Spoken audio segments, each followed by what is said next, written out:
important is emotional safety in relationships? Welcome again to our Total Woman series, Balancing Life, Societal Expectations and Personal Struggles. And I'm not here alone. With me today is Dr. Kome Osegele, the CEO of Thriving Wives and Coaching. How are you doing today? I'm doing good. The question is, how important is emotional safety in relationships? Emotional safety is key. But what you will hear in media and in popular psychology is communication is key. But I'll say emotional safety key. What do I mean? I mean where you feel accepted, where you feel seen, and where you feel understood.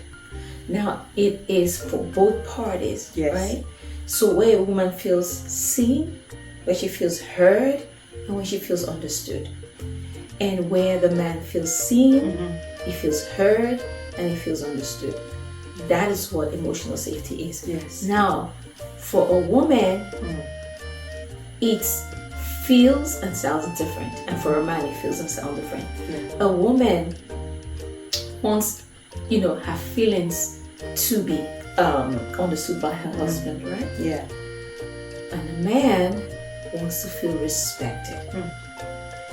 When they are not giving each other, there is a breakdown in the communication because what he hears will be different. I think the way I teach is to give example. Yes. So, for example, I achieve a woman, right? My husband and I were having this conversation and he's telling me about his work.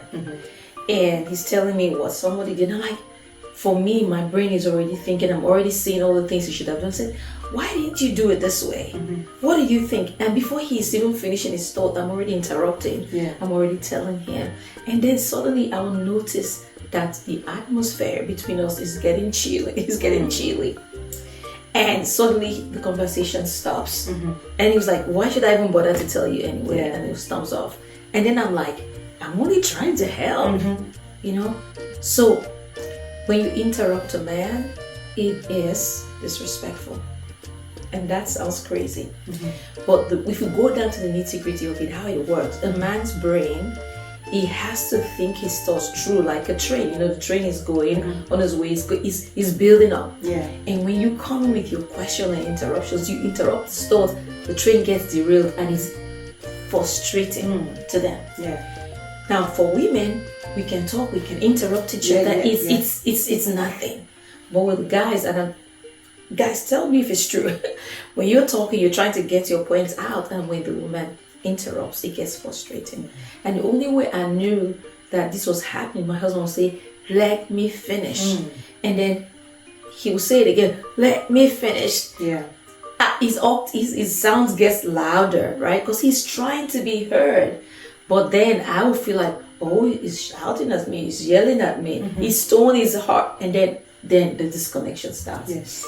But when I came to the point when I understood what was happening, so what I tell my clients, what I teach them is to just duct it, just keep quiet and listen.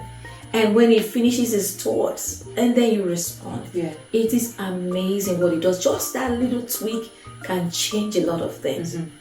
Understanding why that is so, and in practice, just try it at home. Yeah. Allow your husband to talk, and then when he finishes, you can ask your question, or even if you don't have anything to say, just that's amazing, that's right, and that's it. You'll be surprised that he'll be coming closer and sharing more things with you. But if you go and treat him like your girlfriend, and you're interrupting and telling him, and then you think you're helpful, right? You're not being helpful, you're just messing things up. So emotional safety, that's for the man. Yeah. For the woman, right? She wants to be heard, like she has a pain, right? For example, I like to tell stories.